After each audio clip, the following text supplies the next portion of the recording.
Hello everybody, it is Hidden Chicks Cosplay here, and today I'm going to be showing you how I made my cosplay from Dead by Daylight. I have been working on this Dead by Daylight cosplay for the past couple weeks. I finished it up about 2 weeks ago, but I got moved into college, which is why everything looks a little bit different, so I wasn't able to get this video out or get it prepared. I didn't have any filming done. I didn't have any way to edit my video yet because I hadn't gotten anything set up. But now we are back in action for the most part. I think it's finally time that I introduce my newest cosplay. Introducing Susie. If you're active on my Instagram, you already knew this, but I decided to make Susie from Dead by Daylight. I really liked her character design. I really liked the design of the Legion. Playing the Legion is a lot of fun. And I'm so excited that I can finally own this costume and have this mask to display and creep people out with. There's my knee looking at me. Go away. Okay, so everything that I made in this video is either thrifted, bought online, or made out of foam, Warbler, or some other material that's not too hard to get access to. It's super easy to make this costume. It was a ton of fun, and I really hope you guys can learn something through this video. I used a mask tutorial from Punished Props. I will link that down below in order to make this, and it was super easy to follow. I'm really excited to get to show it off. Check out my Instagram to see my horde of photos. It's all I've been posting for the past few weeks. So if you really like Dead by Daylight, go ahead and give that a follow. I do want to give a disclaimer that the knife that I use is inaccurate.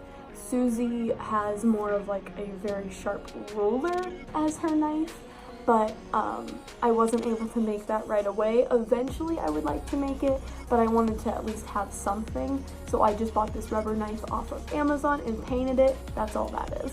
Before we dive right in, I'm going to go ahead and list where I got everything from, just so you guys can get the same thing. So as I said, I already got that knife from Amazon. I also got this cheap wig from Amazon. It was only like $8, and I wasn't too picky on the quality because it was just going to be hanging right here, so I just wanted it to be thick. I have been wearing it curled. I'm thinking about straightening it out, so I might fiddle with this a little bit more, but currently where it's at is fresh out the bag. I didn't do any styling to it because the whole face area is covered by her mask, so I didn't particularly need to worry about it, but wig from Amazon. The skirt that I used was just a thrifted plaid skirt, and I just painted it, and I took sandpaper all along the edges to rough it up. It is a little bit short, but I don't mind, I don't care. But I thought this was perfect, and it did what I needed it to do, and it was $4. So I also used an old pair of tights from my drawer that I just cut apart little holes into so it looked a little bit more worn. And last but not least is the sweatshirt that I used. I bought it off of Amazon as well for about $10, and then I took some embroidery floss just to get the details on the pocket, and I'll go into more detail about some of this stuff later, such as how I painted this, how I weathered the things, and did all of the stuff. I have talked for long enough, so let's go ahead and get into the video. First, I want to cover how I weathered the sweatshirt. Once the sweatshirt came in from Amazon, it was really just a matter of painting it and burning some of the edges. So I took a lighter to some of the edges, such as on the bottom or on the sleeve part. I burned them a little bit and rubbed off some of the excess material so that way it gave it more of a charred look. I don't recommend doing this really because I set it like straight on fire. It burned. Like it burned part of the sleeve, which is fine. That's what I was going for. But if you're trying to be really precise, it's definitely not it. Also, be outside when you're doing this and be safe. Make sure someone else is home so you don't burn yourself or the house to the ground. In terms of the way I painted the blood spatter on here, I took a dark red color with a lot of water and rubbed it into the material really aggressively on several layers, so that way it gave it a very faint red undertone, and I really like the way that it turned out. I also dipped my hand in some paint, ran it across so there were like hand prints all over it. I took a brush and splatter painted all over it, and then I just took some white embroidery floss to sew around this pocket so that way it kept that detail. But other than that, there's not too much done to this sweatshirt besides some painting and some of those lettering spots. Same deal for the skirt, except the bottom of the skirt, like I said earlier, I used sandpaper. And that sandpaper made the edges fray ever so slightly. I cut into it as I was sanding it so that way it looked more torn apart.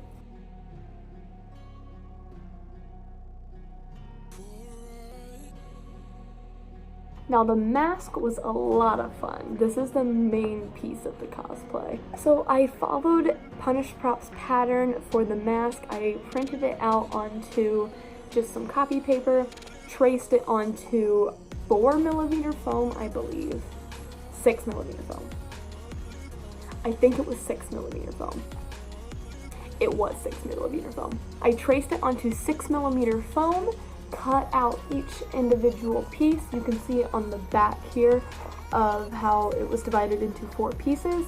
I cut out places for the eye holes, and at that point I had the very base of it. I attached all the pieces with contact cement, made sure to curve each individual piece before attaching it with contact cement, and once it was all put together, I could finally start sanding down those seams, smoothing it out, and adding details. So I took my Dremel all along the edge of the mask and along the seams, and as I was doing that, it was smoothing it out, making it all nice and flat so that way there was less of a seam line. And then after I was finished with that, I took Quick Seal, which is a bathroom caulk, I believe, and I just put it along each individual seam with a little bit of water on my finger, rubbed it down so that way it was nice, smooth, polished, and I was able to pretty much make the seams completely disappear. I gave it a solid coat of Plastidip, another solid coat of Plastidip, and yet another coat of Plastidip. 3 total coats to make sure that all the paint would stick properly. After that, I needed to make the Warbler details.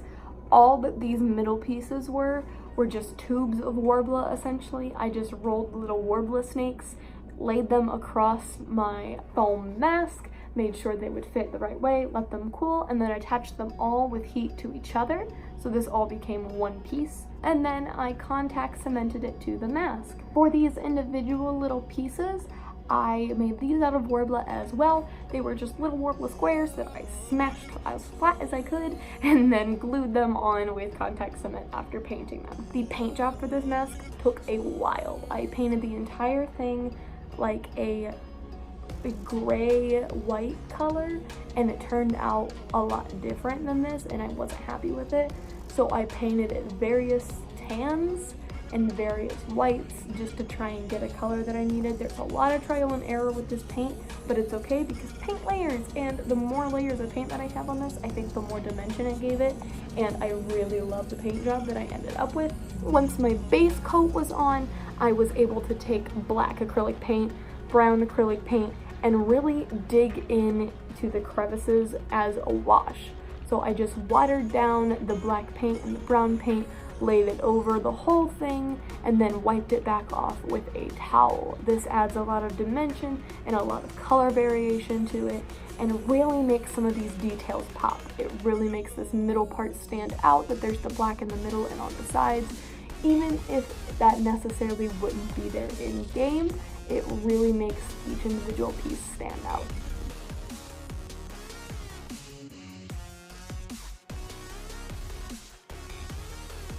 Once my entire paint job was finished, I gave it several coats of sealant just to make sure that it didn't crack.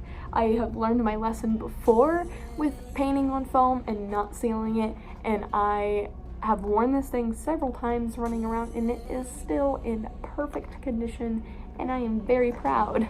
After my varnish was done, all I had to do was dip this embroidery floss into some black watered down acrylic paint and string it along each piece, and it was finished. I attached an elastic band around so it fits around my head, and I put some furniture foam on the inside to cushion my forehead, my cheeks, my nose, my chin, just to make sure that it's not breaking my nose while it's on my face. And it sits really comfortably, actually. And now I'm the prettiest girl at the party. Making the Susie cosplay was a lot of fun, and I really hope you guys can get something out of it, even if you're not making your own Susie cosplay. My next video should be my Leo Valdez cosplay. That will be my next filmed video for you. I promise. I've been promising that since the beginning of this channel, and I will be getting it out to you guys. I swear to all that is holy. Yes. Anyway guys, I hope you all enjoyed this video. Don't forget to leave a question, a comment, or a concern down below. And while you're down there, go ahead and hit that little like button. Maybe click the subscribe button as well. And don't forget to go outside, stay hydrated, and keep on cosplaying. Bye everybody.